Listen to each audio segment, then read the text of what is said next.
बिरादरी कहानी और हंसा जाई अकेला महत्वपूर्ण है। और महिला कथाकारों में जो है यही सच है कहानी की चर्चा आज की जाएगी। और देश विभाजन की त्रासदी को दर्शाती कहानी मलबे का मालिक कहानी की चर्चा हम करेंगे।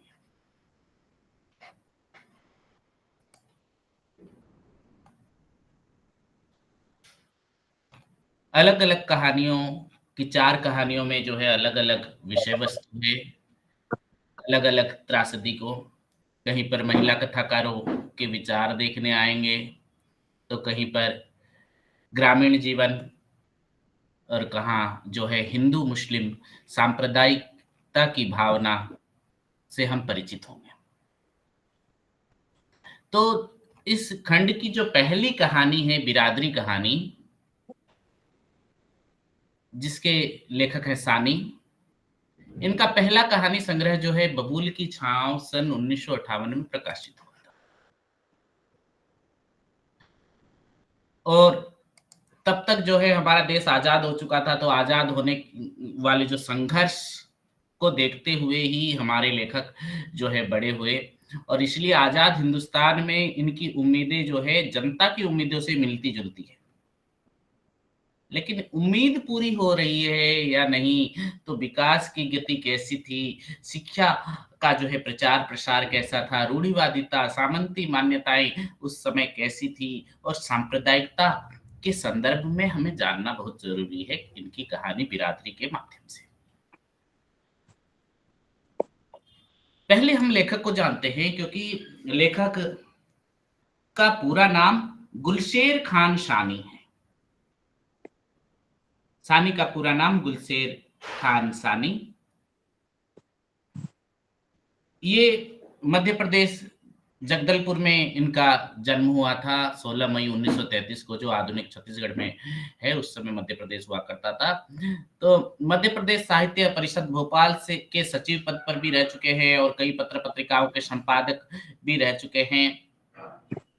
तो एक साहित्यकार के रूप में सानी की जो प्रकाशित पुस्तकें हैं वो इस प्रकार है: सांप और सीढ़ी, पुल तोड़ना मना है, एक लड़की की डायरी, काला जल इनके द्वारा लिखा गया उपन्यास, बबूल की छांव, डाली नहीं फूलती, छोटे घेरे का विद्रोह, एक से मकानों का नगर, युद्ध, शर्त क्या हुआ, बिरादरी, सड़क पार करते हुए। इनका कहानी संग्रह है सड़क पार करते हुए, और इनका संस्मरण है शालवानों का दीप। ये इसलिए मैं बता रहा हूँ क्योंकि जब आगे आप नेट की एग्जाम की तैयारी करेंगे या शॉर्ट क्वेश्चन आते हैं, तो ये कहानी का संग्रह के नाम या संस्मरण के नाम हमें जो है बहुत उस समय किफायती लगेंगे कि हमें जानना चाहिए लेखक के बारे में कि कौन से लेखक द्वारा क्या लिखा गया। सिर्फ जो है उनकी पाठ्यक्रम में जो दी गई है रचना उसे पढ़ना ही जरूरी नहीं है, उससे बाहर भी जो है हम इनकी रचनाओं को कहीं ना कहीं कितनी महत्वपूर्ण है और लेखक का जो दायरा कितना है, ये इससे हमें पता चलता है।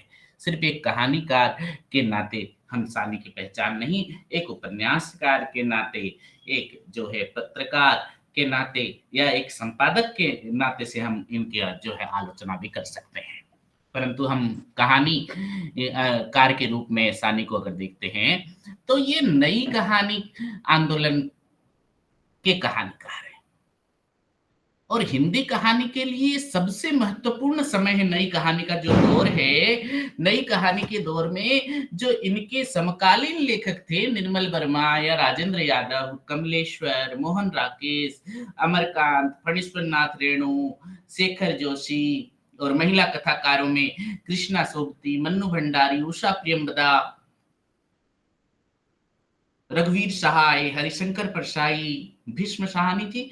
ये इसी दौर के महत्वपूर्ण कहानीकार हैं और हिंदी कहानी साहित्य की उपलब्धि भी इन्हीं सभी की वजह से है। क्योंकि निर्मल वर्मा या राजेंद्र यादव, कमलेश्वर, मोहन राकेश की कहानी को अगर आप पढ़ेंगे तो उसमें पाएंगे शहरी जीवन, और अमरकांत और रेणु और मार्कंडेय या शेखर जोशी की कहानी पढ़ेंगे तो वहां पाएंगे एक ग्रामीण जीवन, ग्रामीण जीवन की पृष्ठभूमि पर लिखने वाले जो है ये कहानीकार हैं। परंतु जो है मन्नू भंडारी, उषा प्रेमदा, कृष्णा सोबती, इनमें क्या देखने को मिलता है, ये महिला संदर्भों को लेकर आगे बढ़ रही थी ये कहानी।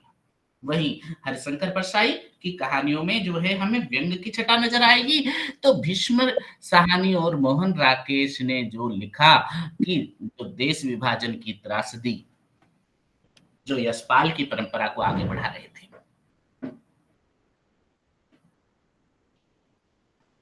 तो जब हम देखते हैं एक ही गुट के जो है कहानीकार, एक ही समय के कहानीकार, परंतु विचार अलग अलग है, संरचना अलग अलग है, स्तर अलग अलग है। तो इसी समय जो है कहानी की दुनिया में एक नाम तेजी से उभर रहा था, सानी। इनका पहला कहानी संग्रह जो है प्रकाशित हुआ 1958 तक। तब सानी मध्य प्रदेश के आदिवासी इलाके में रहते थे। यद्यपि इस वजह से वे तमाम हलचलों से कटे हुए थे, किंतु आंचलिक संदर्भ उससे जुड़े हुए थे। यही वो समय था जब रेणु का मेला आंचल प्रकाशित हुआ। और हम देखते हैं कि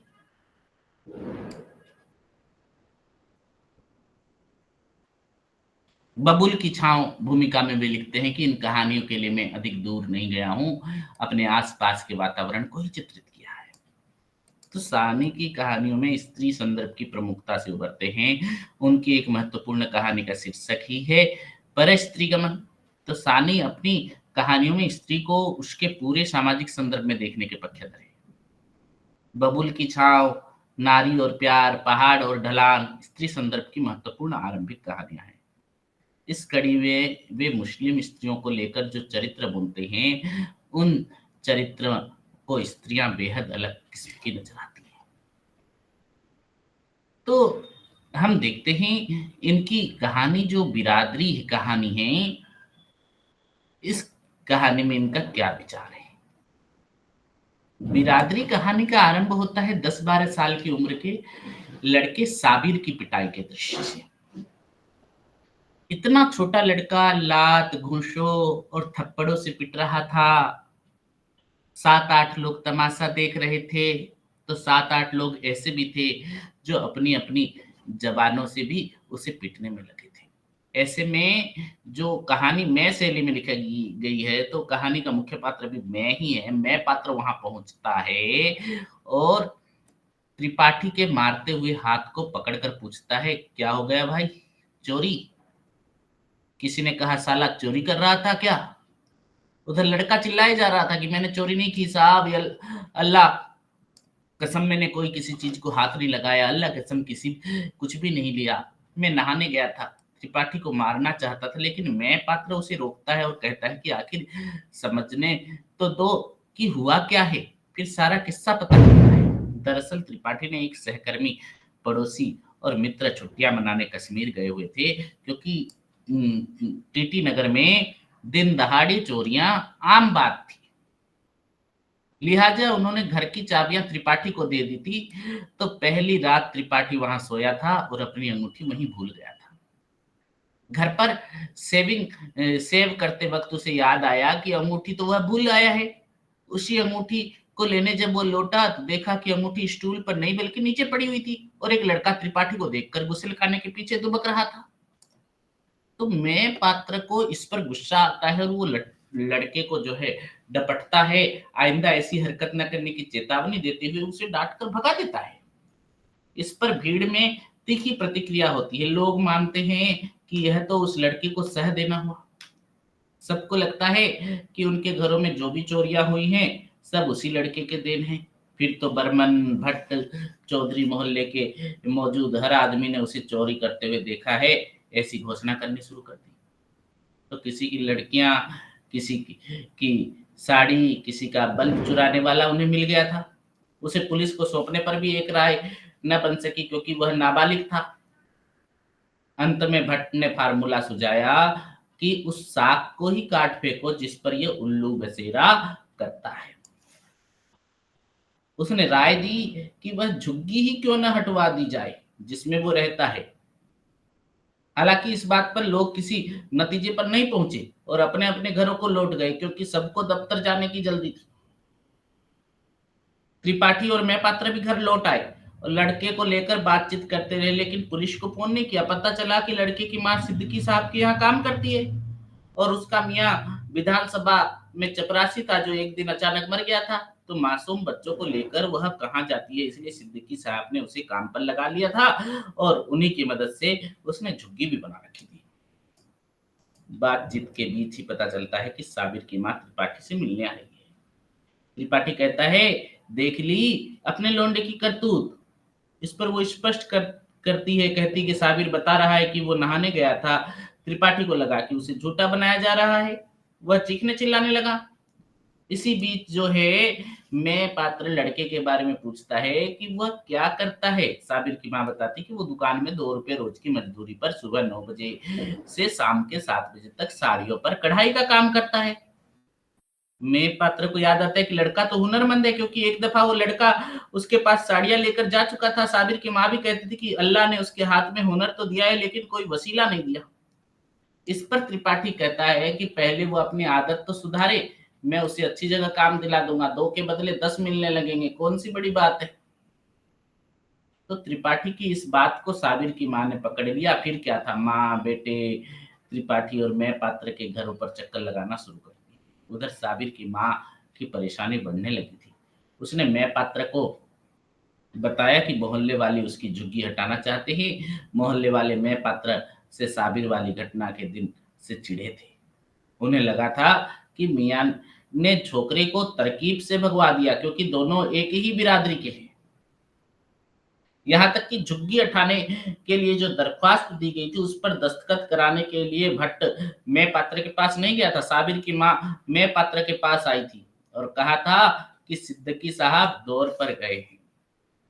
अब अपनी बिरादरी के होकर आप भी मेरे लिए कुछ न करें तो। बिरादरी की बात सुनकर मैं पात्र झल्ला गया। तो त्रिपाठी और मैं पात्र ड्राइंग रूम में बैठकर आम चुनाव की बात करते हैं। तो इसी बीच एक हिंदू और मुस्लिम प्रत्याशी के प्रचार वाहन अपने अपने प्रत्याशी का प्रचार करते गुजरते हैं। ऐसे ही माहौल में मैं पात्र को पता चलता है कि साबिर की माँ जो है उससे मिलने आई है। वह रोए जा रही है और कुछ बताने के बजाय बस इतना कह रही थी कि मियाँ से मिलवा दो। वह सुबह भी आई थी, तब मैं पात्र ने उसको टालते हुए कहा था कि देखेंगे। शाम को जब वो पुनः आ गई तो पात्र बगले झाँकने लगा। खाने पीने के माहौल में उसने अपनी बीवी से कहा, टालो उसे यहाँ से। गिलास में घूंट लेते हुए भी उसके कान जो है बहरे लगे हुए थे। वहीं उसकी बीवी कह रही थी कि साबिर की अम्मा, तुम सुबह मिल लेना, अभी तो वो सो रहे हैं। कहानी यही समाप्त हो जाती है। तो बिरादरी कहानी को अगर आप देखेंगे तो ये एक नौकरी पेशा मध्यम वर्गीय लोगों के बीच की कहानी है। मध्यम वर्ग अपनी तमाम विसंगतियों और जो है झूठ के आवरण में जीने का अभिशप्त है।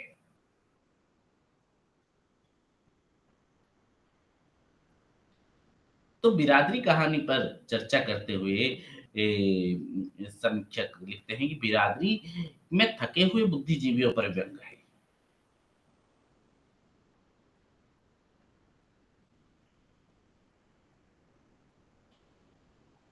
इनमें से कोई कभी कम्युनिस्ट रह चुका है तो कोई सोशलिस्ट, लेकिन अब वे सिर्फ पालतू हैं।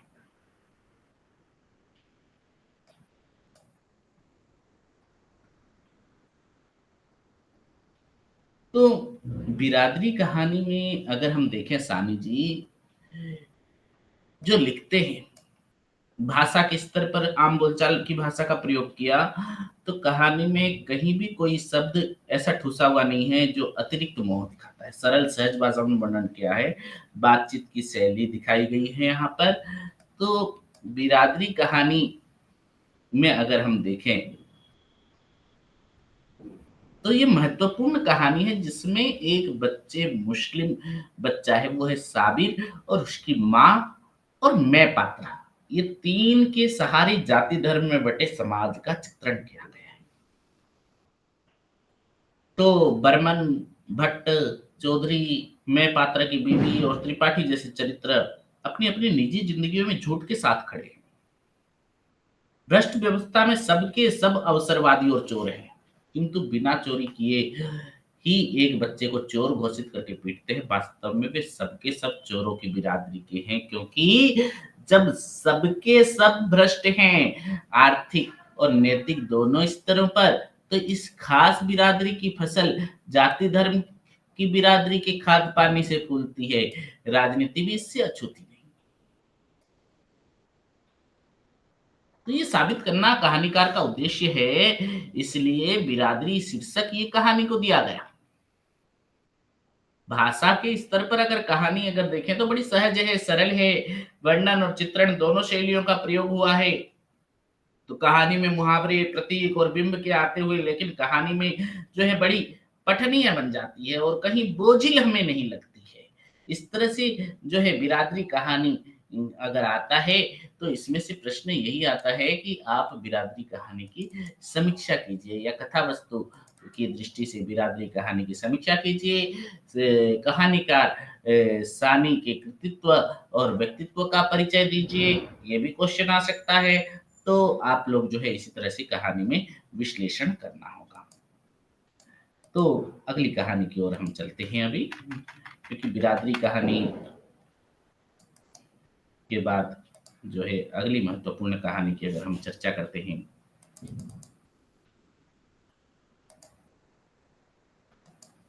तो वो है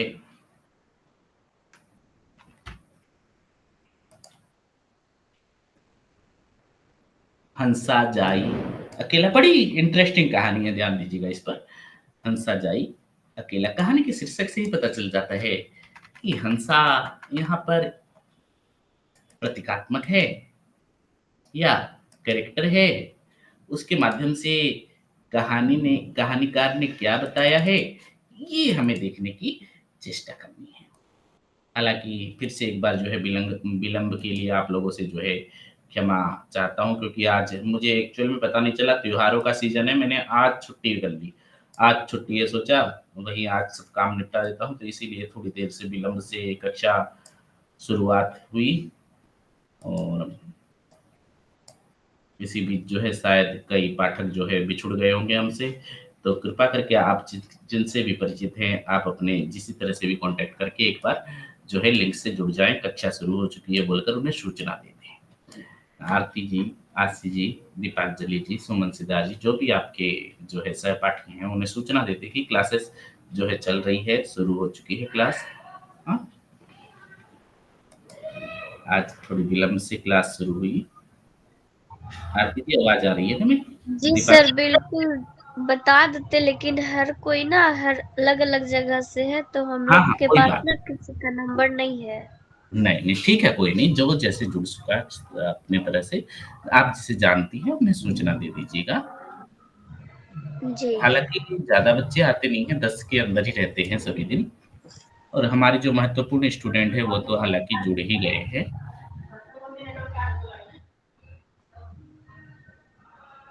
तो हंसा जाई अकेला कहानी जो है मार्कंडेय की कहानी है,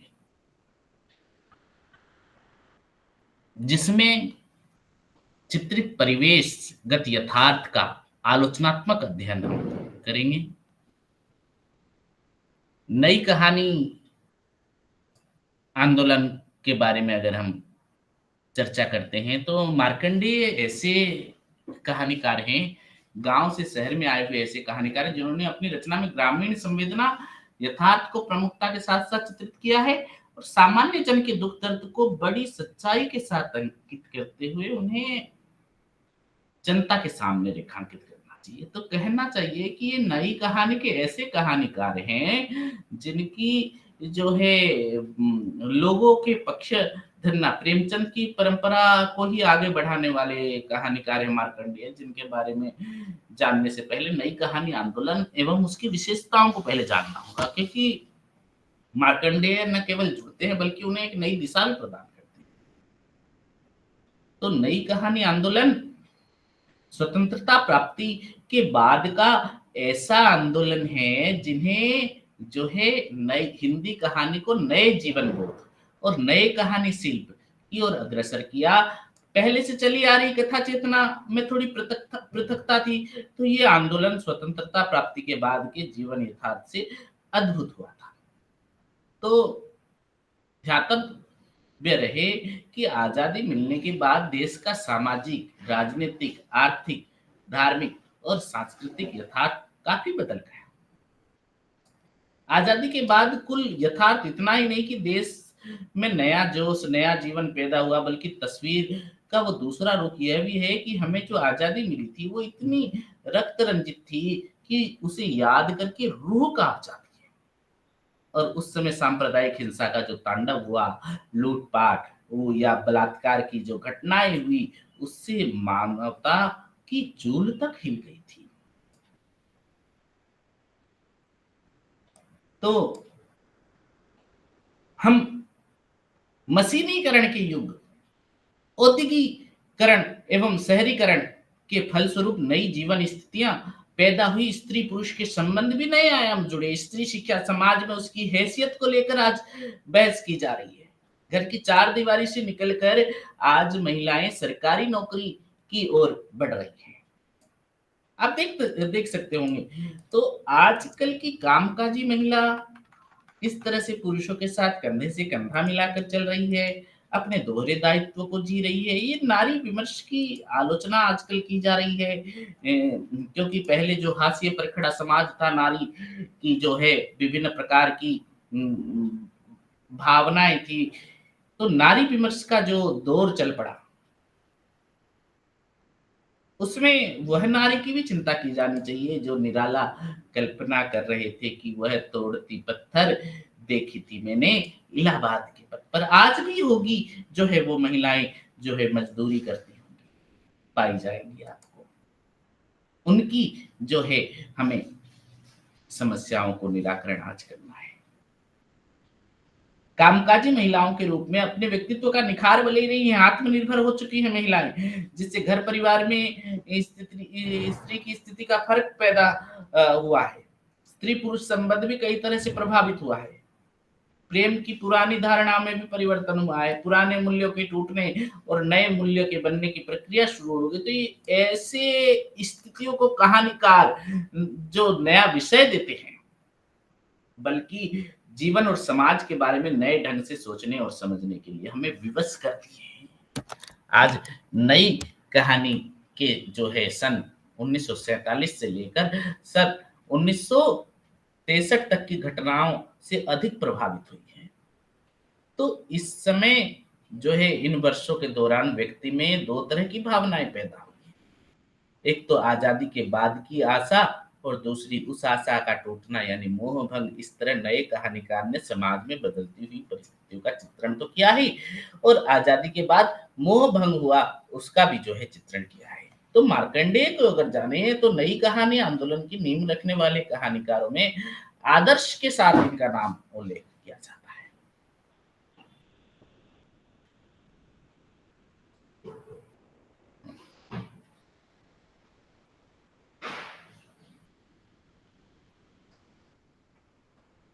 तो कहानी की ओर सीधा चलते हैं हम। हंसा जाई अकेला, ये मार्कंडेय जी की बड़ी चर्चित कहानी है, जिसमें सामान्य जन के दुख दर्द को बहुत ही सहानुभूति ढंग से चित्रित करने वाले कथाकार हैं मार्कंडेय जी। हंसा जाए अकेला की जो है मैं कथा वस्तु बता रहा हूं, ध्यान दीजिए कि इसमें जो है लेखक सामान्य जनजीवन की पीड़ा को व्यक्त कर रहे हैं और दुख दर्द को बड़े ही सहानुभूति ढंग से चित्रित करते हैं। तो इस कहानी से आपको उनकी संवेदना का पता चल सकता है, कहानीकार की संवेदना।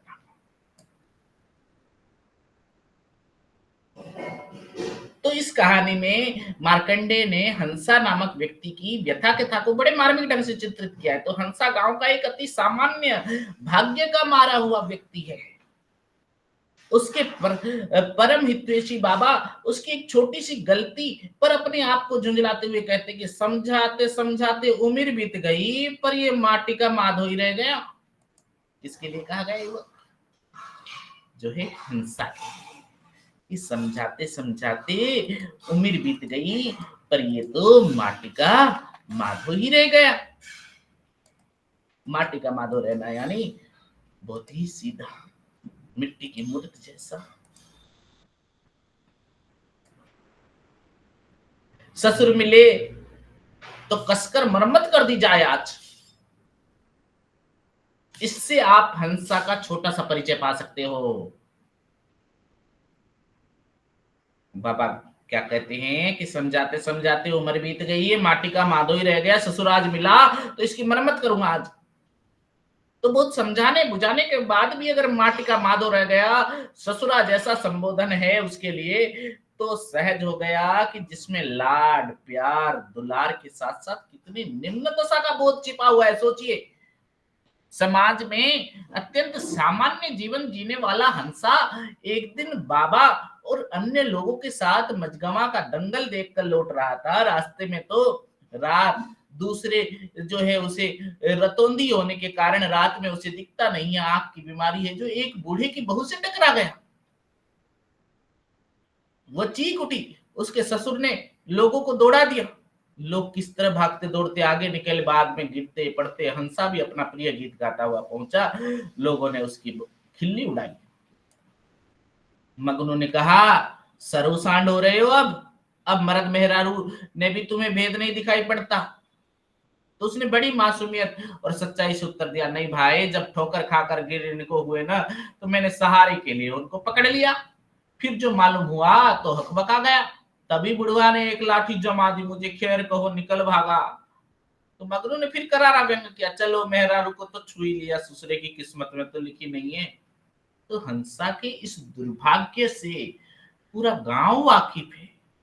जब उसके लिए उसके प्रति सहानुभूति रखते हैं सब लोग, तो उसका मजाक भी तो उड़ाते हैं और उसी के बाद जो है व्यवहार करके तरह तरह के मनोरंजन करते हैं। बच्चे बच्चे तो उसे हंसा दादा कहकर चिढ़ाते हैं। जब वो कुर्ता पहनकर निकलता है तो गांव के लड़के उसी तरह उसका पीछा करने लगते हैं, जैसे किसी भालू का नाच दिखाने वाले मदारी का। लड़के कहते हैं कि हंसा दादा दूल्हा बने हो दूल्हा, और नन्हे नन्हे चूहे की तरह उसके शरीर पर रेंगने लगते हैं। कोई चुटिया उखाड़ता है तो कोई कान में पूरी की पूरी उंगली डाल देता है,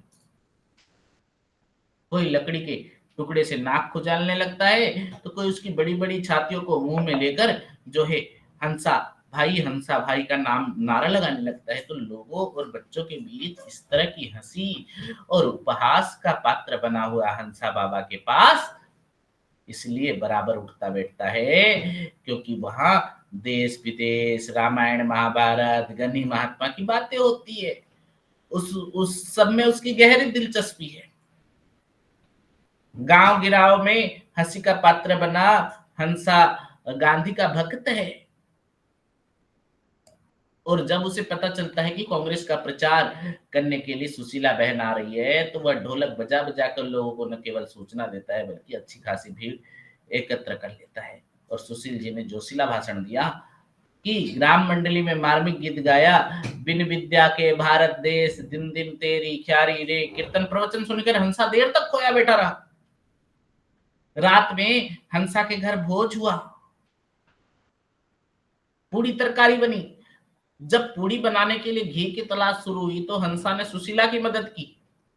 इसी तलाश में रतौंधी के कारण हंसा जो है सुशीला से टकरा गया। फिर दोनों अंधेरे में परस्पर ऐसे लुढ़के कि कभी न लुढ़कता है न कभी वह लुढ़कती है, वाली हालत हो गई। और फिर सवेरे आंगनों में हल्ला मचा दिया कि उलट दिया हंसुआ ने कल रात। तो इस घटना से हंसा और सुशीला की अंतरंगता कायम हो गई। क्यों न कायम होती, एक बिना मेहरारू के था और दूसरी विधवा थी। तो सुशीला के अंतरंगता हो जाने के कारण चुनाव में हंसा की गहरी रुचि हो गई। उसने जनता में कांग्रेस का इस तरह प्रचार किया कि कांग्रेस जीत गई और राजा साहब हार गए। वो सुशीला के साथ साथ हंसा की भी बड़ी उपलब्धि थी, किंतु इस उपलब्धि के बावजूद हंसा की जिंदगी में जो है खुशहाली ना आ सकी। चुनाव के दौरान ही सुशीला को निमोनिया हो गया और हंसा ने बड़ी भाग दौड़ की, खूब सेवा की, सुशीला को वो बचा नहीं सका। हंसा के लिए बहुत बड़ा हादसा था, उसका दिल टूट गया, वो पागलों की तरह हंसने लगा। उसका मकान ढह गया, खेत में जो है घास उगाई और वो इधर उधर घूमते फिरते पागल सा गाने लगा, हंसा जाई अकेला हंसा अकेला पैदा हुआ। तो जीवन भर अकेला रहा और दो के साथ जीने की उम्मीद बंधी थी कि फिर अकेला हो गया। तो इस संसार में अकेला और इस संसार में अकेला जाने वाला भी है हंसा। तो इस कहानी में अगर हम देखें तो कहानी के केंद्र में हंसा की जो व्यथा कथा है, जो समाज का बड़ा ही सामान्य उपेक्षित और एक तरह से अभागा प्राणी है, और इसी अभागे मनुष्य का सहानुभूति और करुण चित्रण जो प्रस्तुत किया है मार्कंडेय जी ने, कहानी का जो ताना पाना बुना है, तो कहानी में ही हमारा परिचय उस हंसा से होता है जो अक्सर लोगों के हंसी मजाक का विषय बना रहता है, किंतु जैसे जैसे कहानी आगे बढ़ती है ना, हंसा का चित्र समाज में एक महत्वपूर्ण और प्रभावशाली व्यक्ति के रूप में उभरने लगता है। तो कहानी में चित्रित जो है वह चरित्र को किस तरह से लेखक ने दिखाया है, और कहानी का शीर्षक भी अगर हम देखें तो निर्गुण पद की एक पंक्ति से निकला है जो निर्वेद भाव से उद्दीत करता है, किंतु हंसा जिसे जिस तरह से गाता रहता है ना, उसमें जिंदगी को सार्थक करने का स्वर गूंजता है।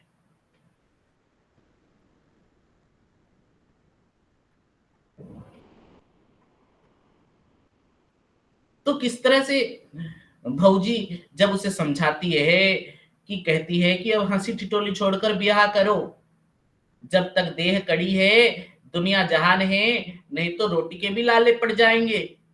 कहते क्यों नहीं अपने भैया से, गूंगे बहरे कुत्ते बिल्ली सबका तो ब्याह रचाते हैं, पर तुम्हारा ब्याह नहीं करते ना, खेत जगह जमीन सब तो है तुम्हारे पास।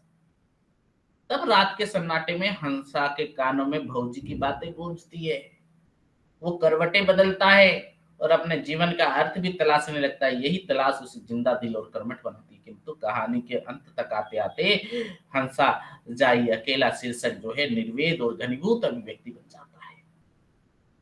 जीवन जो राग और विराग के बीच जो तनाव रेखांकित किया है, इसीलिए शीर्षक तुम्हें सार्थक लगता है कि हंसा जाई कहानी में जो है, हंसा जाई अकेला कहानी का शीर्षक जो है बड़ा ही जो है सरल है, बड़ा सार्थक लगता है। अगर हंसा के व्यक्तित्व को भी देखें तो वो बड़ा ही साधारण है, अनूठा चरित्र है।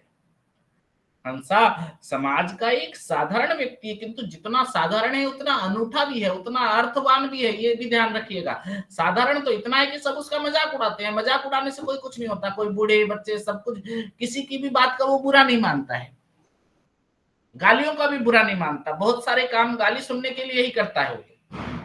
गांव के बूढ़े बुजुर्गों की इस दुआ से उसे मोह है, यानी बूढ़े बुजुर्गों की गाली को भी वो दुआ मानता है। और जब बच्चे उसे हंसा दादा दूल्हा बने हैं, दूल्हा कहते हैं, तो उसके शरीर पर किस तरह से चूहों की रेंगने वाली जो है उसे अनुभूति होती है। उसके कान में उंगली घुसा देते हैं तो उसके छाती में मुंह भरकर हंसा भाई का नारा लगाते, तब भी वो बुरा नहीं मानता। सोचो तो इतनी साधारणता, और इतनी साधारणता से वो बच्चों बूढ़ों के दिल में बसता है।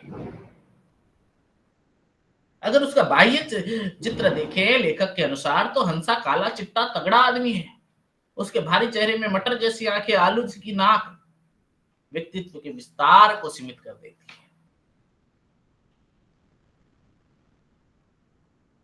तो उसके चरित्र को पूरी तरह से आप पढ़ेंगे तो कहानीकार के शब्दों में मान लीजिए रेखा चित्र कोई खींच दिया हो,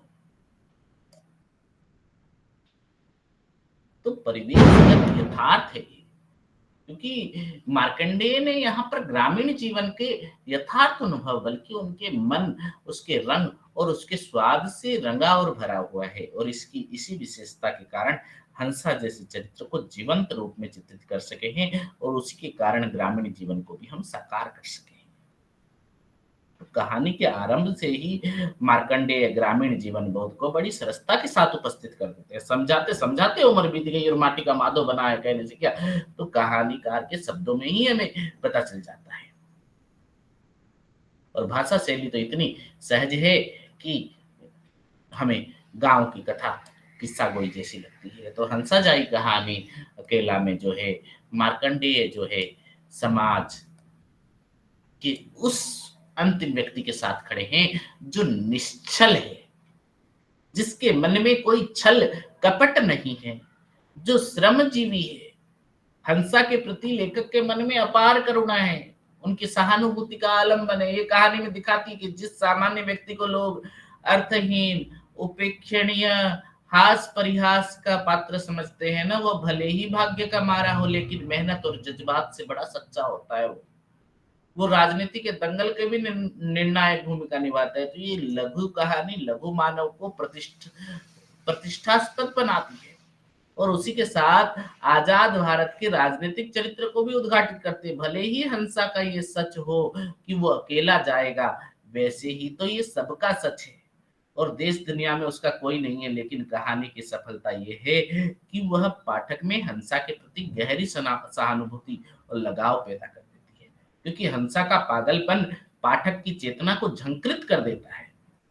उसकी आत्मीय छवि उसके चित्त पर छा जाती है। हंसा अपनी लघुता में भी महान हो जाता है, क्योंकि कहानी में मनुष्यता का पोषण करती है, वो मानवीय संवेदना को प्रगाढ़ करती है, सरलता और सादगी का सौंदर्य रचती है।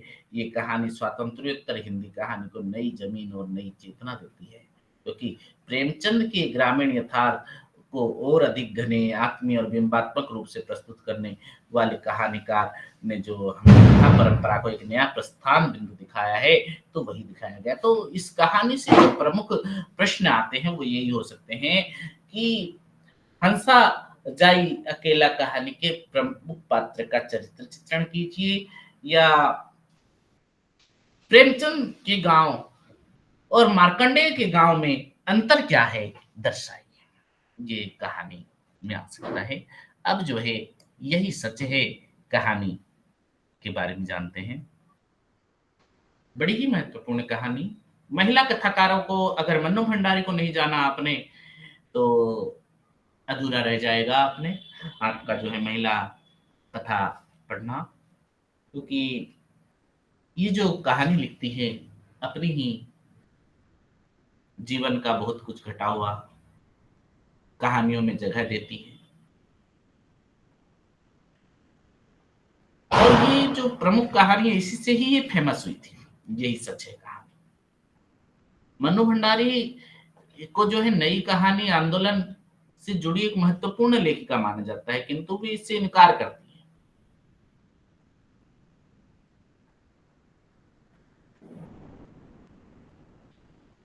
तो मन्नू भंडारी एक प्रमुख महिला कथाकार है। ये हिंदी की एक पहली ऐसी कहानीकार हैं जिसमें नारी मन की अंतर्वेदना को आप कहानियों में देख सकते हैं। तो मन्नू भंडारी ने जब 1955-56 में लिखना शुरू किया था, उस समय नई कहानी की चर्चा प्रतिष्ठा हो चुकी थी।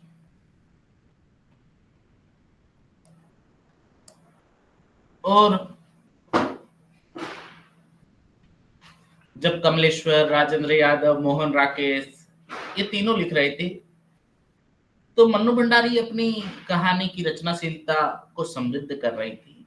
तो मन्नू भंडारी के अब तक के जो 4 कहानी संग्रह प्रकाशित हुए थे, यही सच है और मैं हार गई, एक प्लेट सैलाब, त्रिशंकु, और इनके जो 2 महत्वपूर्ण उपन्यास थे, आपका बंटी और महाभोज। एक उपन्यास और है जो दोनों पति पत्नी ने मिलकर लिखा, 1 इंच मुस्कान।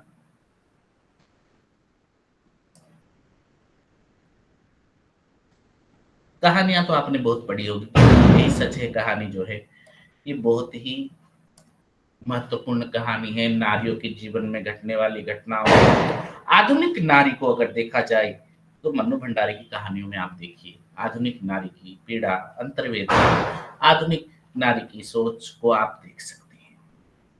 यही सच है कहानी जो है दीपा नाम की एक ऐसी लड़की, आरती जी ये एमएसटी का 11 का ब्लॉक 2, ठीक है, ब्लॉक 2 की कहानी जो है यही सच है कहानी की मैं अभी चर्चा कर रहा हूँ। हमारे कोर्स में तो एमएसडी 10 11 ही है, हालांकि एमएसटी 11 में 5 खंड है और हमें क्लास दी गई है 4 ही। तो इसी बीच जो है सारी कहानियों की चर्चा हो सकेगी या नहीं करना संभव नहीं है, फिर भी मैं चेष्टा करूंगा जो है सभी कहानियों की चर्चा की जाए बोलकर। परंतु एक कक्षा और चाहिए होती है मुझे, क्योंकि जितना भी अगर हम शॉर्ट में करें तो कहानी को जो है समेटना, इतने कम समय में इतनी कहानी को समेटना बहुत डिफिकल्ट हो जाता है।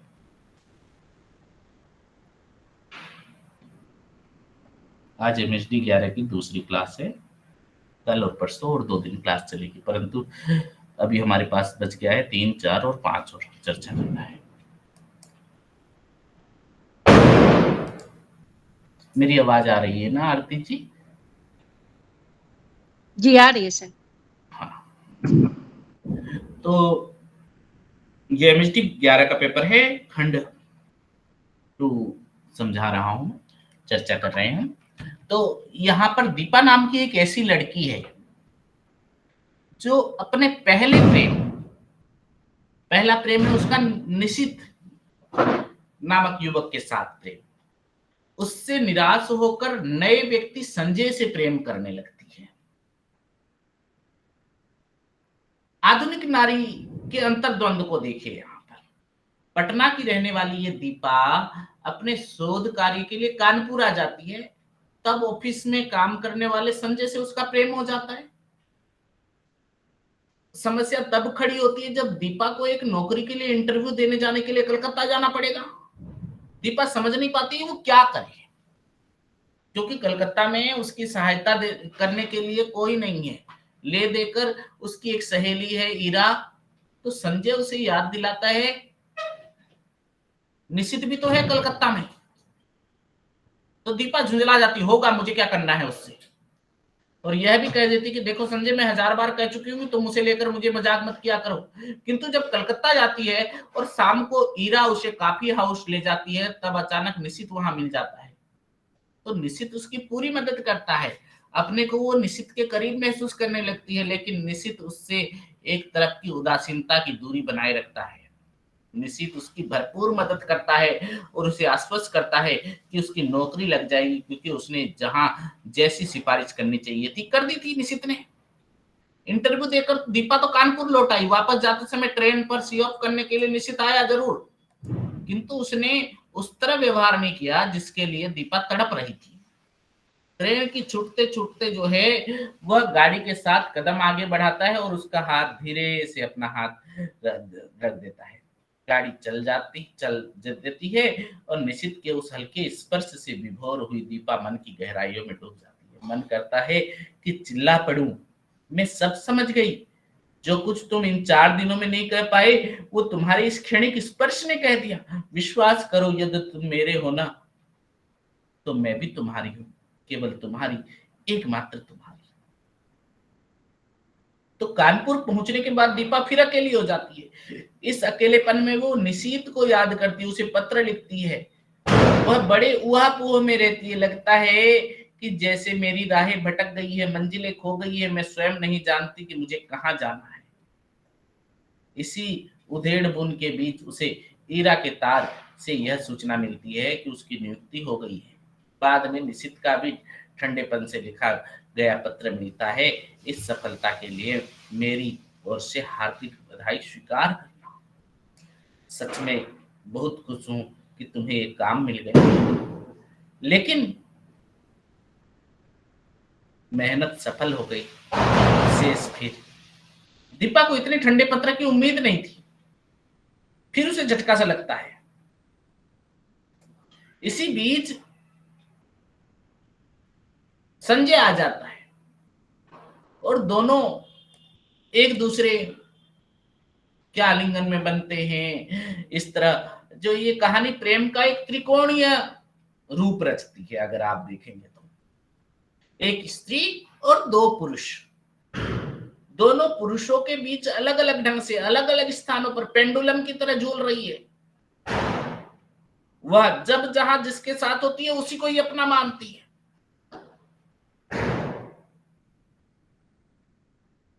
और उस क्षण के जीवन को ही समझती है कि यही सच है। सच के इस स्वीकार के बावजूद वह गहन अंतर्द्वंदों से गुजरती है। वही अंतर्द्वंद इस कहानी का प्राण तत्व है जो उसे बराबर सजीव और रोचक बनाए रखता है। तो यही कहानी, ये जो कहानी है, यही सच है कहानी। तो इस तरह से बनाया गया कि इसकी बनावट पर बात करने से पहले आप ये जानिए कि निष्कर्ष रूप में ये कहानी बड़ी साधारण सी लगती है कि स्त्री दो पुरुष से प्रेम करती है, एक से जो है कानपुर में, दूसरे से कलकत्ते में। तो ये प्रेम निर्वाह तो बहुत आसान सा है, किंतु मन्नू भंडारी ने इस आसान से दिखने वाली स्टोरी कहानी में अंतर द्वंद जो है उस ताने बाने को बुना है, उसने न केवल मार्मिक और संश्लिष्ट यथार्थ वाली बन गई है, बल्कि प्रेम त्रिकोण को भी एक नया और आधुनिक रूप दे दिया गया। इस कहानी की आलोचना करते हुए मोहन राकेश ने लिखा है कि प्रेम त्रिकोण, एक स्त्री दो पुरुष, दो स्त्रियां एक पुरुष, एक स्त्री एक पुरुष, एक अदृश्य कुछ जो खलनायक की भूमिका में आ खड़ा होता है।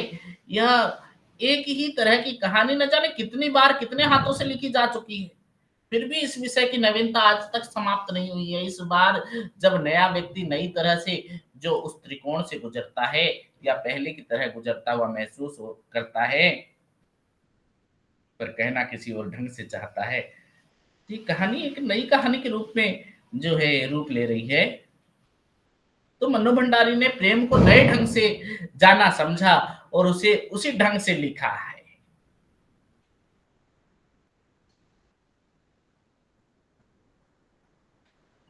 क्योंकि ये एक बार सुधा अरोड़ा ने एक इंटरव्यू में कहा कि शादी के राजेंद्र यादव कहानी को लिखने की प्रेरणा राजेंद्र यादव के एक कथन से मिली थी ये कहानी, क्योंकि शादी के एक साल बाद 1960 में जब राजेंद्र यादव अपनी पूर्व प्रेमिका से मिलकर दिल्ली से कलकत्ता लौटे तो मन्नू भंडारी से कहा था, पता नहीं ऐसा क्यों होता है मन्नू, पर जब वहां हूं तो लगता है कि यही मेरा सच है, और जब यहाँ यानी मन्नू के पास आता हूं तो लगता है यही मेरा सच है।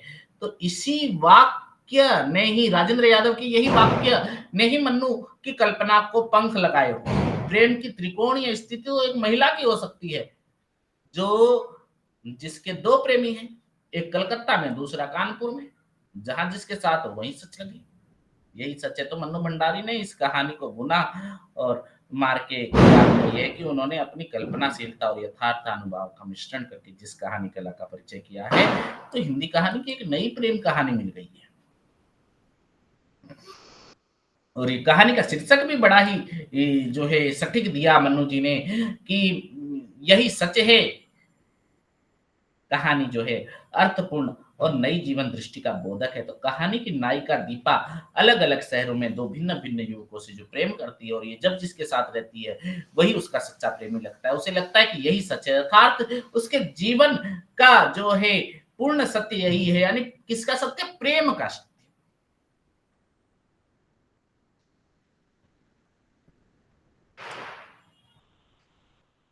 तो यहाँ पर कहानी में जो अगर चरित्र देखेंगे तो कहानी में तीन पात्र आते हैं, दीपा, निशित और संजय।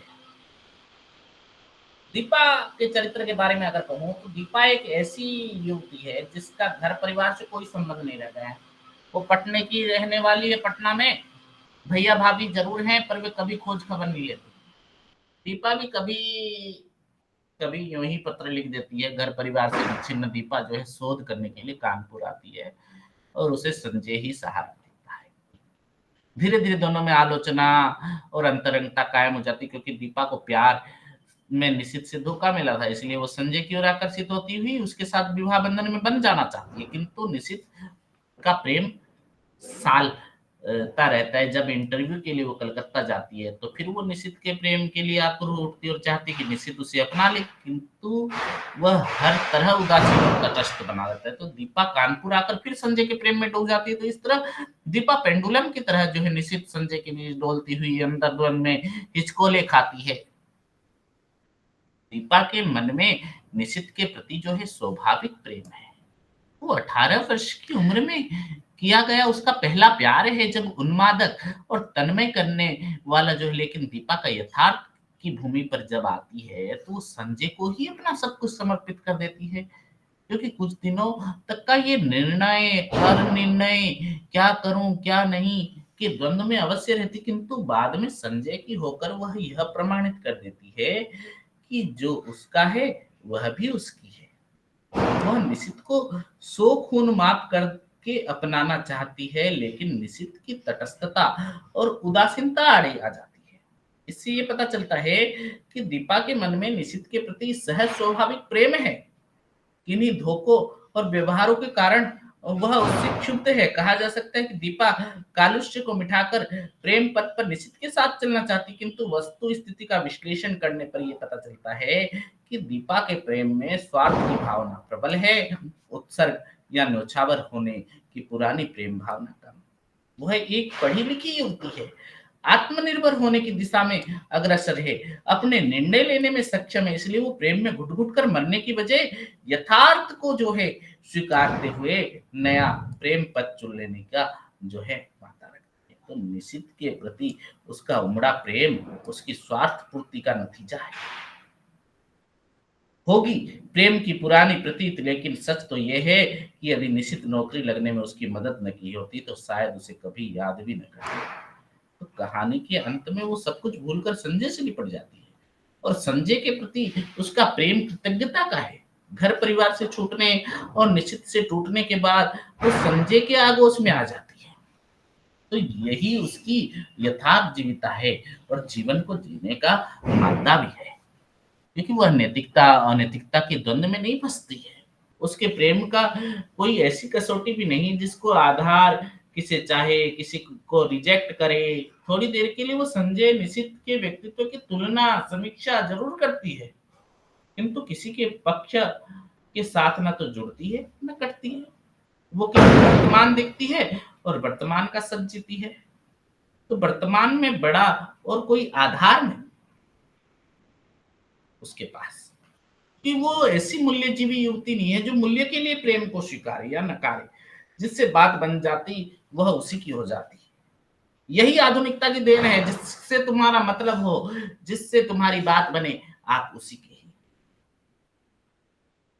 नैतिकता नहीं, मूल्य नहीं। इसी तरह लोग आधुनिक बनते हैं। अब संजय के बारे में अगर बात करें तो संजय दीपा का प्रेमी है, न तो समय का पाबंद है, न फिक्रमंद है, काफी लापरवाह है। दीपा बहुत झुंझलाती है, नहीं आना था तो व्यर्थ में ही मुझे समय क्यों दिया। फिर ये कोई काम की बात है कि हमेशा संजय अपने बताए समय के 2 घंटे की देरी कर कर आता और उसी क्षण से प्रतीक्षा करने लगती हूँ। वह क्यों नहीं समझता कि मेरा समय बहुत अमूल्य है। तो संजय दीपा के पहनावे आदि की कभी तारीफ भी नहीं करता। संजय न कभी मेरे कपड़े पर ध्यान देता है, न ऐसी बातें करता है। पिछले 2.5 साल से संजय के साथ रह रही हूँ। रोज ही शाम को घूमने जाते। कितनी बार मैंने श्रृंगार किया, अच्छे अच्छे कपड़े पहने, पर प्रशंसा का एक शब्द भी उसके मुंह से नहीं सुना। कहना चाहिए कि वो प्रशंसा कृपण है। संजय प्रशंसा कृपण भले ही हो, पर प्रेम जताने के मामले में अति उत्साही, एक हद तक उद्धत है। ये बात बात में ये दीपा को चूम लेता है, बाहों में भर लेता है। दीपा ने एक बार कहा कि उसे रजनीगंधा के फूल बहुत अच्छे लगते, तब वो अक्सर रजनीगंधा के फूल लाकर उसे कमरे में सजा देता। वो प्रेमिका को खुश करना जानता है, उत्साही है। इधर उधर की बातों में दिमाग नहीं खपाता हूँ। दीपा निशित के प्रेम संबंध को लेकर कभी टीका टिप्पणी भी नहीं करता। हालांकि दीपा के मन में कभी कभी शंका के सांप फन उठते हैं, लेकिन संजय सकारात्मक सोच का युवक है, वो कुंठा रहित है। और निशित दीपा का पूर्व प्रेमी है, उसका पहला प्यार है। दीपा के कथन से अगर पता चले तो उसने दीपा को धोखा दिया है, उसके साथ विश्वासघात किया। उसे सारी दुनिया जो है तिरस्कार, परिहास, दया का पात्र बना देती है। वह कहती विश्वासघाती नीच कहीं का, किंतु नहीं स्पष्ट होता, यह स्पष्ट नहीं होता है कि उसने दीपा के साथ कब कैसा सलूक किया। उसके इस सच के कहानी में उसका जो स्वरूप चित्रित है वो निश्चय ही नेक और मददगार इंसान का है। वो इतना नेक है कि दीपा की सारी उपेक्षा और ठंडेपन के बावजूद उसकी मदद करता है और उसकी नियुक्ति को संभव भी बना देता है। इसके प्रतिदान में वह न तो दीपा से कोई उम्मीद करता है, न ही उसके टूटे दिल के दास्तान के पन्ने खोलता है। वह एक मुख्य सहयोगी सा सहयोग करता है। उसमें न तो कोई उतावलापन पैदा है, न हिला हुआ संकोच दुराव करके कार्य से दूर हट जाने की कोशिश भी नहीं करता है। वह संजय एक तरह का प्रतिलोम है। संजय प्रेम में उद्यत है, वो संयत है, संजय प्रशंसा कृपण और लापरवाह है। निशित का स्वभाव इससे भिन्न है। वह दीपा की यथावश्यक प्रशंसा भी करता है और समय का जो है बहुत ही पाबंद है। वो निशित की पाबंदी ही दीपा को उसकी ओर आकृष्ट करती है। इसी के चलते जो है वह अपनी प्रति चाहकर भी कटु नहीं हो पाती। उसके अपनत्व भरे व्यवहार ने उसे अपने प्रेम की पुरानी दुनिया में खो जाती है। तो निशित की भलमनसाहट उसे बहुत प्यारी लगती है। वह कभी किसी का एहसान नहीं लेता, किंतु दीपा के लिए उसने एक काम किया, लोगों से सिफारिश की, काम को अंजाम तक पहुंचाया। तो निशित के व्यवहार और स्वास्थ्य से भी ये पता चलता है कि प्रेम की असफलता ने उसे काफी तोड़ दिया है, अवसन्न कर देने की हद तक। दीपा के साथ उसकी शांत और संजय की उपस्थिति ने उसकी व्यथा और अवसन्नता का पता चल जाता है कि यह भी रेखांकित हो जाता है कि अब उसके चित्त में प्रेम की कोमलता नहीं रह गई है। शायद ये सोता एक कदम सूख गया है। तो कवियों की तरह बढ़ते हुए उसके जो है बाल, स्याह रंग, दुर्बलता आदि सबका, इन सब चीजों का पता दीपा महसूस करती। कितना दुबला हो गया है निशित, लगता है कि जैसे मन में कोई कोई गहरी पीड़ा छिपाए बैठा है। तो ये नया प्रेम संवेदना का यथार्थ जब हम देखते हैं, यही सच है कहानी में। तो यहाँ पर जो है दीपा का प्रेम भावनात्मक न होकर यथार्थ केंद्रित है, यथार्थ आश्रित है। तो कहानी में अगर हम देखते हैं तो परिवेशगत यथार्थ है ये। आजकल आज परिवेश ही ऐसा हो गया, स्थिर रूप से बाहर से लाया गया न होकर पूरे कथानक में जो अगर हम देखते हैं तो हमारे आसपास परिवेश में भी शहरी यथार्थ को बिंबित करता है ये कहानी। पटना, कानपुर, कलकत्ता शहर में जैसे रहने वाले वातावरण की स्वाभाविकता का चित्रण है। ट्रेन, कार्यालय, restaurant, taxi, lawn, coffee house. तो ये प्रेम कथा को गढ़ने और उसे नया रंग भरने की सार्थक भूमिका है। टैक्सी में साथ बैठकर घूमने जाने की जो प्रेमानुभूति का जो है रोमांच भरा चित्रण, तो ये दृश्य शहरी यथार्थ की देन है।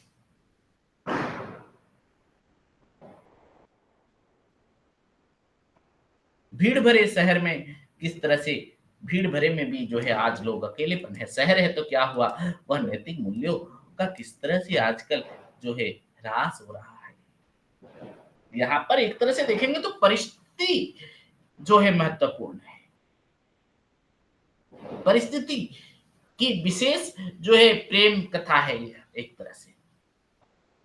यहाँ पर समाज एकदम अनुपस्थिति है, उसकी उपस्थिति केवल वातावरण में महसूस होती है। समाज की चिंता ही नहीं है, न तो निशित को, न दीपा को, न जो है दूसरे पात्र को। तो कहानीकार में ये बताएगा कि समाज में बहुत जरूरी है। सामाजिक स्थिति में समाज के बिना, समाज एक दूसरे का पूरक है। हम कहाँ रह रहे हैं, आज समाज में ही रह रहे हैं, तो समाज को लेकर भी कई बातें हमें चलनी पड़ती है। और कई बार जो है समाज जैसे नहीं रहेंगे, समाज की अगर परवाह नहीं होगी, तो यही सच है जैसी स्थिति है। एक स्त्री दो पुरुषों के द्वंद्व में कैसे लटकी हुई है पेंडुलम की तरह। तो कहानी में अगर आप देखेंगे तो आजाद भारत के जो है आजादी के बाद शहर का जो मध्यम वर्ग के युवक युवतियों के नए प्रेम की जो है, प्रेम की नई परिभाषा गढ़ने लगे, जिस तरह से प्रेम को नए ढंग से जीने समझने लगे, ये कहानी उस सच को बहुत अच्छी तरह दर्शाती है। यहाँ पर जीवन की यथार्थ की ठोस उपस्थिति है। इसमें सच को सच के रूप में कहने और स्वीकार करने का साहस भी है। यहाँ पर तो यही कहानी, यही सच है कहानी की मार्मिकता का विश्लेषण कीजिए, प्रश्न आ सकता है। मनोवैज्ञानिक यथार्थ की कहानी है, यह प्रमाणित कीजिए, ये कहानी आ सकती है। दीपा के व्यक्तित्व की विशेषताएं लिखिए, आ सकता है प्रश्न। अब जो है इस खंड की अंतिम कहानी, मलबे का मालिक कहानी जो है आज भी प्रासंगिक बनी हुई मोहन राकेश की कहानी, नई कहानी आंदोलन के प्रमुख किरदार मोहन राकेश को जानने के लिए हम पाएंगे इस कहानी में। और ये कहानी अपने आप में आज भी जो है प्रासंगिक बनी हुई है। अगर आप देखेंगे तो देश विभाजन की त्रासदी को उजागर करने वाली कहानी मलबे का मालिक, गहरी संवेदना और असुरक्षित मध्यम वर्ग का चित्रण करती है। कहानी संबंधों के बदलते समीकरण में विकल्प की तलाश आज अनुभव में किस तरह से प्रमाणिकता है। मलबे का मालिक अगर हम देखें तो विभाजन की त्रासदी को दर्शाती कहानी मलबे का मालिक। मलबे का मालिक कहानी जो है हमारे लिए एक महत्वपूर्ण कहानी इसलिए मानी गई क्योंकि हिंदू मुस्लिम सांप्रदायिक हिंसा का भाव विभाजन के समय किस तरह से उपज रहा था और उसको लेकर लिखी गई कहानी जो है मलबे का मालिक कहानी को हम जान सकते हैं। तो कहानी आज भी बड़ी रोचक लगती है और देश विभाजन की त्रासदी के बारे में हमें अवगत कराती है।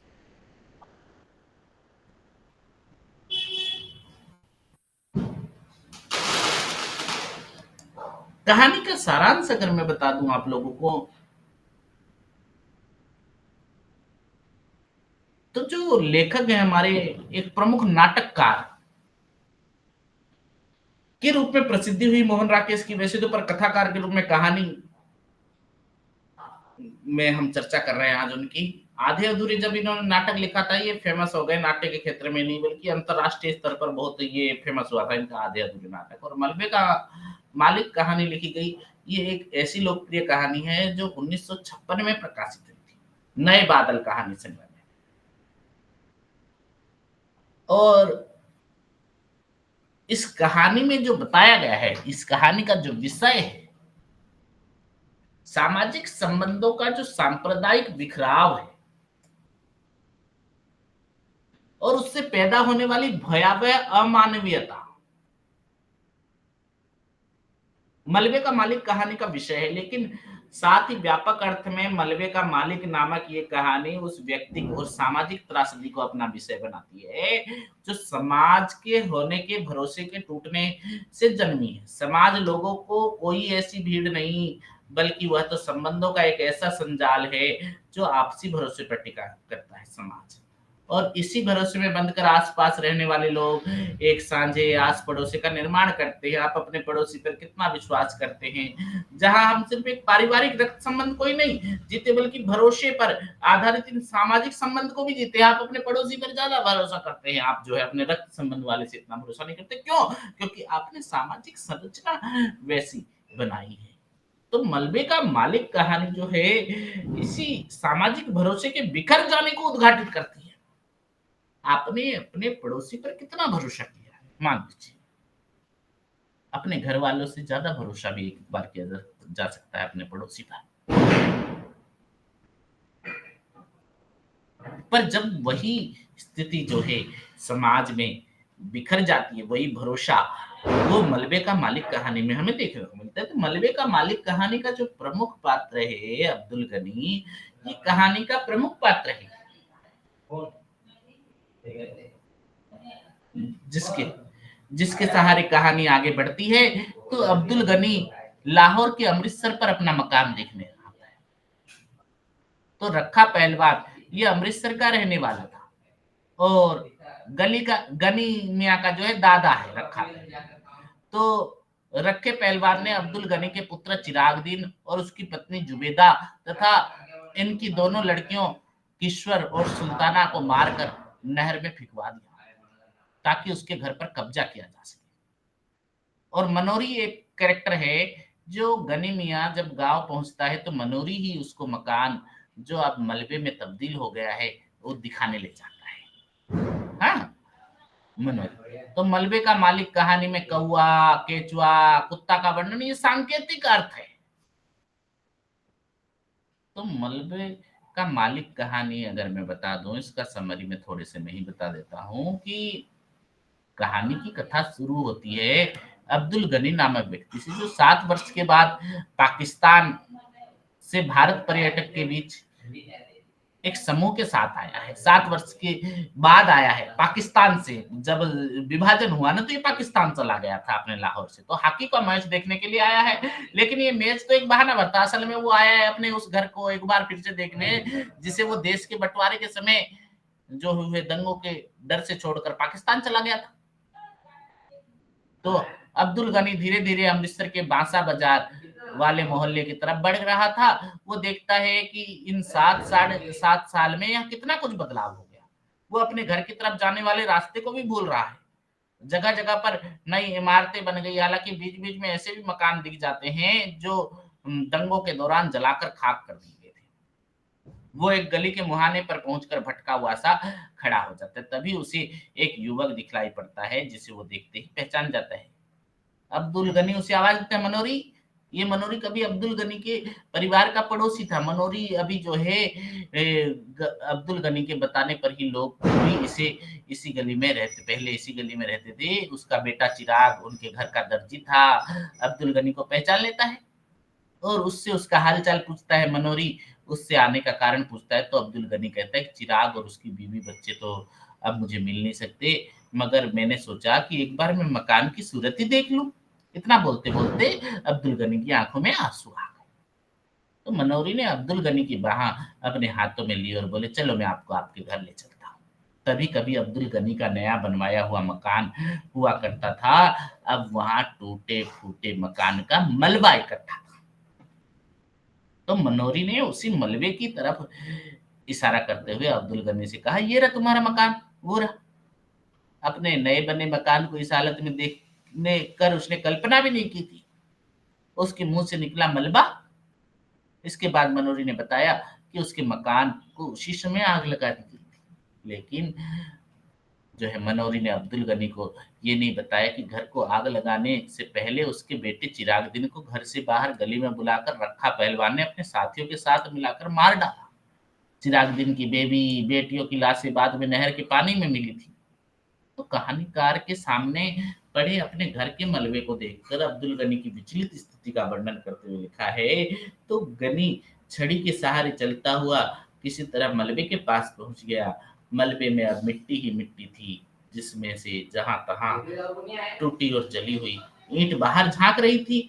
लोहे और लकड़ी का सामान उसमें से कब का निकला जा चुका था।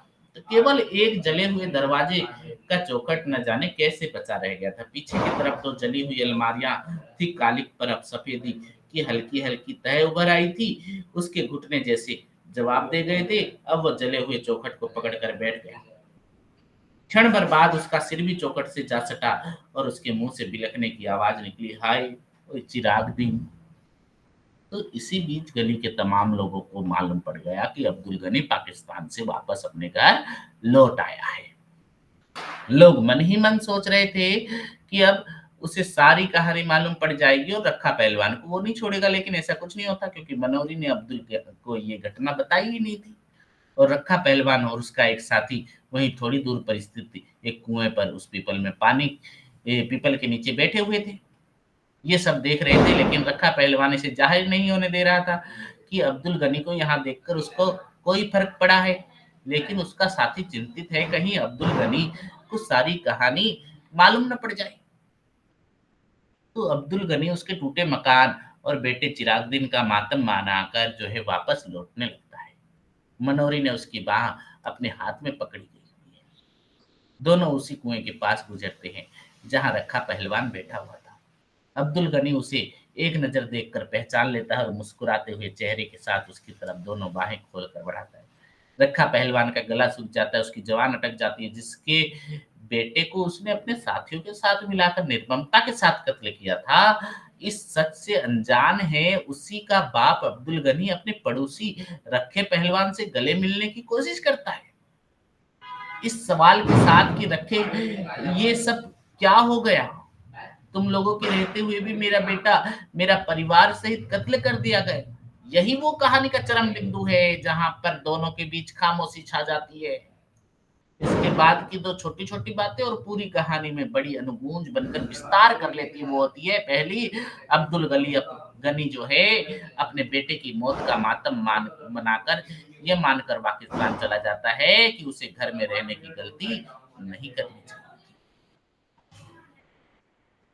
उसे मदद के लिए रखे पहलवान समेत अपने पड़ोसियों से मदद लेनी चाहिए थी। और दूसरी, जिस मकान को रखे पहलवान अभी तक पूरी दबंगाई के साथ अपना बताता आया था, वो ऐसे निरर्थक मलबे में तब्दील हो गया जहां समाज के कीड़े मकोड़े आवारा कुत्ते बसते हैं, जिनकी समाज में अपनी कोई कमाई हुई अर्थात अर्जित जगह नहीं हुआ करती। ये एहसास ने रखे पहलवान को उस मकान से पूरी तरह अपरिचित बना दिया है, जिसे हड़पने के चक्कर में उसने उन्हें एक निरर्थक मलबे में बदल दिया है। तो इस कहानी की जो मूल संवेदना है, कहानी में जिस मलबे का जिक्र किया गया है, मलबा किसी मकान के ढहने से नहीं बनता, बल्कि उस घर के ढहने से बना हुआ है जो उसकी आस पड़ोस के साथ सामाजिक संबंधों और सामाजिक भरोसे से बना है। तो मोहन राकेश ने मलबे का मालिक कहानी के माध्यम से कमजोर होती हमारी सामाजिकता और नागरिकता को उद्घाटित किया है। सांप्रदायिक सोच और उन्माद कैसे हमारे ही सामाजिक परिवेश और माहौल में निरंतर कमजोर बासिंदा बनाने का काम कर रही है। इसका एक सटीक रेखांकन कहानी में किया गया है। वस्तुतः अगर आप देखेंगे तो खंडित सामाजिकता और कमजोर नागरिकता बोध मलबे का मालिक कहानी का मूल भाव और संवेदना है।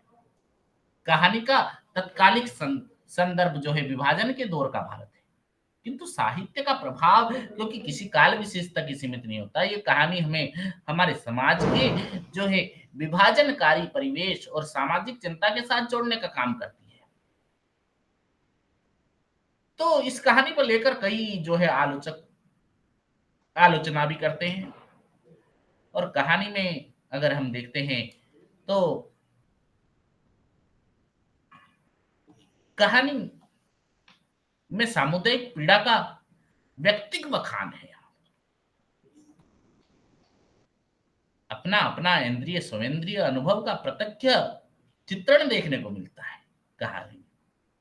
तो मलबा और मालिक, कहानी का जो शीर्षक है मलबे का मालिक, दोनों प्रतीकार्थक है,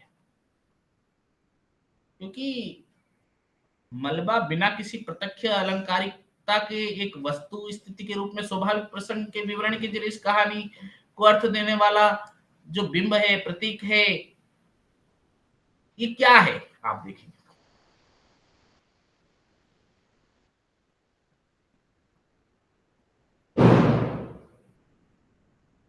मलबे के बिंब में क्या है? ध्वस्त ध्वस्त घर, जले हुए दरवाजे, चौखट। तो मलबे के ढेर में से अचानक बाहर आ गिरा केचुआ, पास से बहती नाली का पानी, उसके भीतर छिपे कीड़े मकोड़े की आवाज, ये सब क्या है? बिंबात्मक।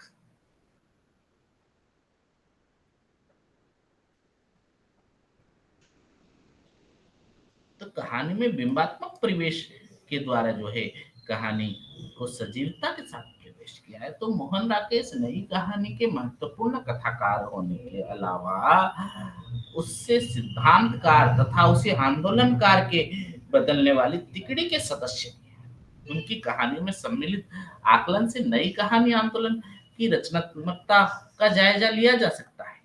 तो मलबे का मालिक कहानी जो है मोहन राकेश की रचना कौशल की प्रतिनिधि का उदाहरण है। उसके सहारे भावुकता और संवेदनशीलता का अंतर, अनुभव की प्रामाणिकता का अर्थ है, उसे अर्जित करने की जो है भाषा की भूमिका को समझा जा सकता है कहानी, जिसके बिना जो है कहानी अधूरी बन जाती है। तो एमएसडी की जो ये मैंने 4 कहानियों की चर्चा की, मलबे का मालिक और हंसा जाई अकेला, सानी की कहानी बिरादरी,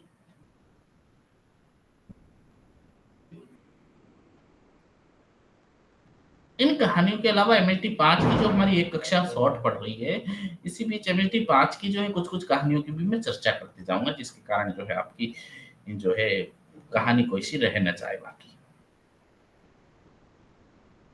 तो एक कहानी है यहाँ पर, पार्टीशन कहानी, MHD 5 की कहानी। ये भी जो है विभाजन से जुड़ी त्रासदी की कहानी है। स्वयं प्रकाश जी की कहानी, वर्तमान और बीच की निरंतर आवाजाही करती कहानी।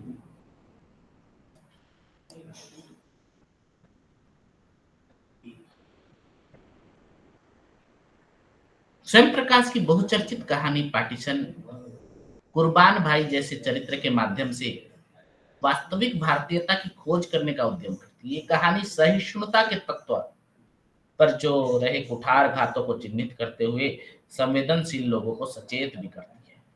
तो इस कहानी की विशेषता ये है कि यह किसी एक पक्ष में झुकी हुई नहीं है, एक आदर्श संतुलन इसकी बनावटी का हिस्सा है और इससे भरपूर कथा रस है और इसकी जो है भाषा अपनी अंतर वस्तु का निर्वहन करने में पूरी तरह से सक्षम है। तो इस कहानी के अध्ययन के बाद कथाकार को जो है आप स्वयं प्रकाश को भली बातें परिचित तो हो सकेंगे, और वही अगर आप देखेंगे तो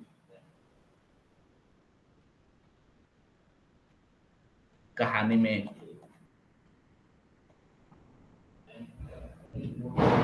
हम पाते हैं कि किस तरह से शीर्षक से ही पता चल जाता है कि विभाजन को केंद्र में रखकर लिखी गई ये कहानी हो सकती है, क्योंकि सन 1947 में देश विभाजन पर केंद्रित कई कहानियां लिखी गई, कुछ महत्वपूर्ण उपन्यास भी लिखे गए। जैसे ही कोई विभाजन का जिक्र होता है तो साहित्य प्रेमी में हमने जो भी चर्चा की, मलबे का मालिक या भीष्म साहनी की कहानी और अमृतसर आ गया की स्मृति ताजा आ जाती है। तो विभाजन पर केंद्रित जो है छोटा सच, तमस, छापों की वापसी जैसे उपन्यास भी आते हैं। परंतु ये कहानी की विषय वस्तु को रूप में जो चुना है स्वयं प्रकाश ने, इसकी परिधि में समकालीन समय है। विभाजन भारतीय इतिहास का एक तथ्य है, इस तथ्य से मुंह नहीं तोड़ा जा सकता, और ये त्रासदी ने जो कुछ लीले लिया ना, आज उसे वापस नहीं किया जा सकता, और इस पार उस पार में जो उजड़ गया आज उसके मानसिक विस्थापन पर दुख ही व्यक्त किया जा सकता है। लेकिन क्या विभाजन 1947 के साथ ही बीत गया? स्वयं प्रकाश की ये कहानी इसी प्रश्न का उत्तर ढूंढती है।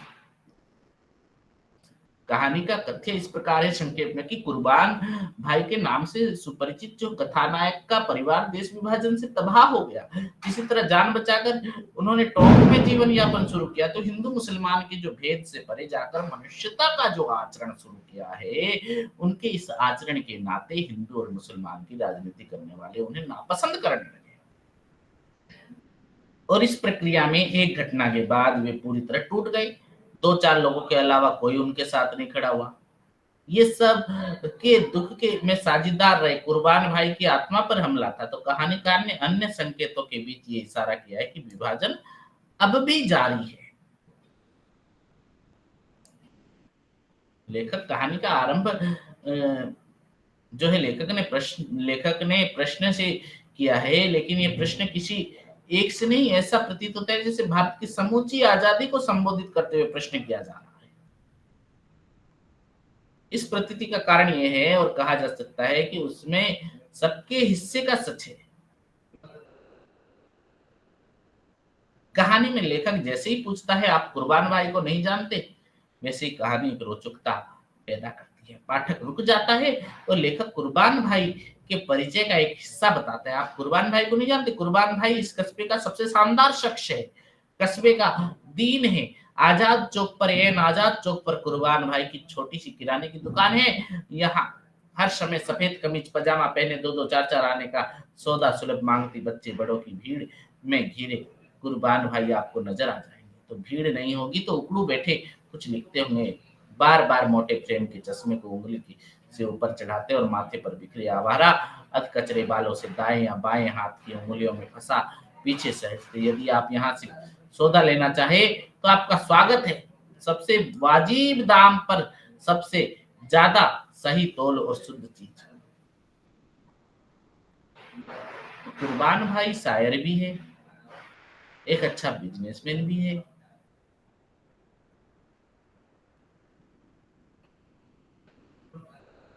तभी पार्टीशन हो गया, दुकान जला दी गई, रिश्तेदार पाकिस्तान भागे, 2 भाई कत्ल कर दिए गए, पिता ने सदमे में खटिया पकड़ ली और मर गए, नौकर घर की पूंजी लेकर भाग गया, बचे कुचे को लेकर अपनी जान लिए कुर्बान भाई नागौर चले गए, वहां से मेड़ता मेड़ता से टोंक कहाँ जाए, कहाँ सिर छिपाए, क्या पाकिस्तान चले जाए?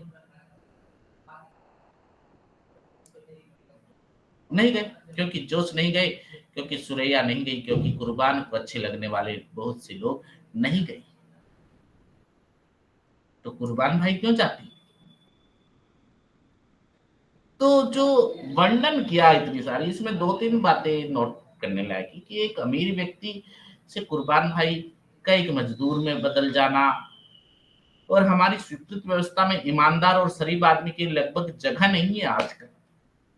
और तीसरी, उम्मीद का दामन नहीं छोड़ना चाहिए। आपकी जो उम्मीद है ना, उम्मीद को कभी नहीं छोड़ना चाहिए। शरीफ आदमी को तकलीफ जरूर होती है, अच्छे इंसान, सत्यवादी इंसान को एक बार तकलीफ जरूर होती है, परंतु उसका जो है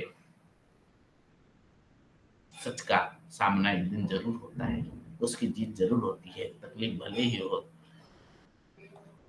तो पार्टीशन कहानी में कुर्बान भाई जैसी कहानियों कार को हम देख सकते हैं। कहानी बड़ी प्रासंगिक है, बड़ी लंबी है, इसीलिए समय यहाँ पर कम था, इसीलिए बीच बीच में यही एक एक कहानियों की MHD5 की कहानी में चर्चा करते जाऊंगा। अगली क्लास में जो है मैं स्विमिंग पूल की कहानी चर्चा करूंगा। स्विमिंग पूल कहानी के साथ साथ जो है हम कल जो है कहानियों की चर्चा करेंगे। MHD11 के खंड 3 की 4 कहानियां।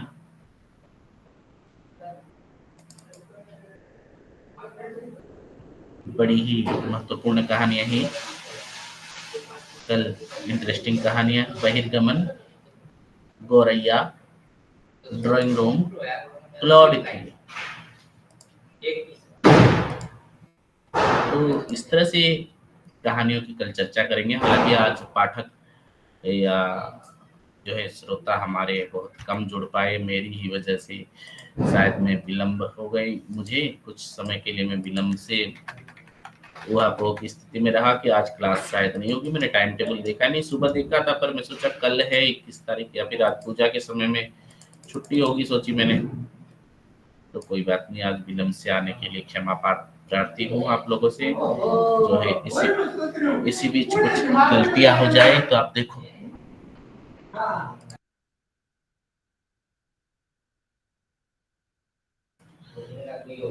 तो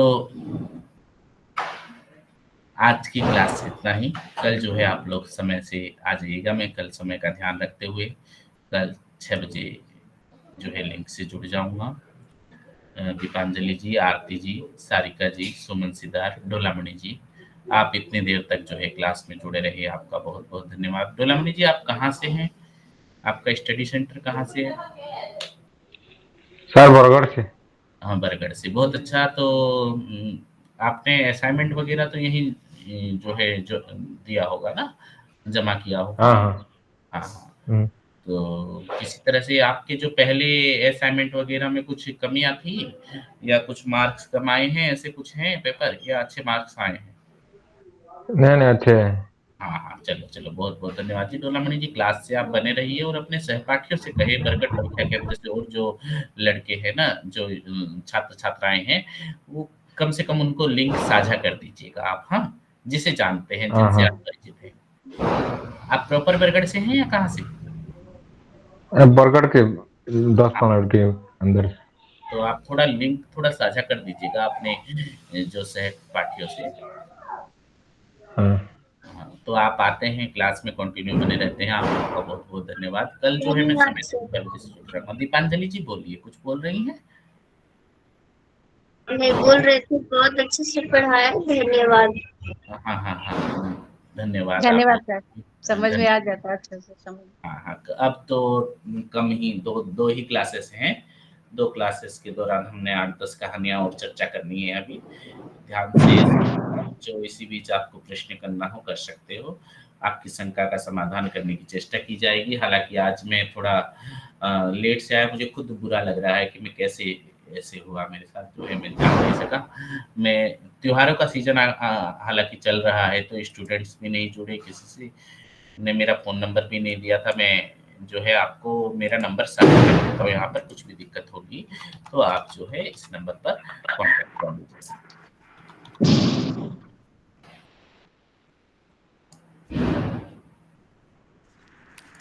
अगर मुझे विलम्ब भी होता है या कोई समय से नेटवर्क संबंधी प्रॉब्लम होती है, तो आप इस नंबर पे मुझे मैसेज कर दीजिएगा या कॉल कीजिएगा, मैं उसका उत्तर देने की कोशिश करूँगा। धन्यवाद सर। बहुत धन्यवाद सर। ठीक है सर, ठीक है, आप लोग को बहुत धन्यवाद सर।